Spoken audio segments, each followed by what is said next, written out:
Right as we're about to jump out the plane, I realize I don't want to do this shit. This is my girl's idea. I'm cool. I'm good on this. I try to tap the instructor and be like, yo, I'm good. It's windy up there. It's a lot of noise, though. He couldn't hear me, so I start leaning back like I'm trying to push myself back in the plane. I don't want to go. I don't want to go. I hear him counting down 3, 2, 1. At this point, I'm damn near out the plane already. He threw us out the plane. I swear I blacked out. Came to for a second. Boom, I was flying. This was me in straight free fall. As you can see, we left the plane behind quickly. And as I'm falling, I'm thinking about how did I get myself in this situation? When my girl first suggested we go skydiving, I was nonchalant. You know, mom ain't raised no bitch, so I was like, yeah, if you want to do it, I'm down. However, the higher we got in the air, the more chalant I became. When the instructor told me like, yeah, we're at 8,000 feet, I was like, hold on, let me lock in. Like, this shit is serious. Then he scooted me over to the edge of the plane. I said, I'm not going. I'm not going. He had to hold me to keep me still because I was freaking out. Mind you, I'm not a small dude. I'm a pretty big dude, 6'3", 6'4", damn near 6'5" in boots. He's lucky he was on my back because I couldn't maneuver the way I wanted to. We were also strapped together pretty tightly, so like if one person went, we both were going type shit. Suddenly, we're in free fall, and I'm trying not to pass out. He's over here taking selfies and shit. Look how locked in I am. I felt like Tom Cruise in Mission Impossible. And then when I had finally adjusted to the sensation of falling,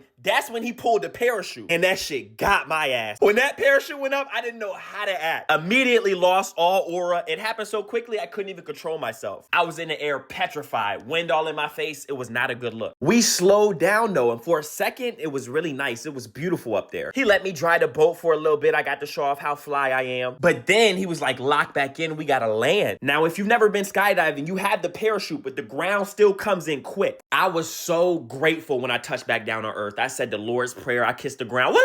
I'm telling people, oh, this was so much fun. This was so much fun. I will probably never do that shit again. Never.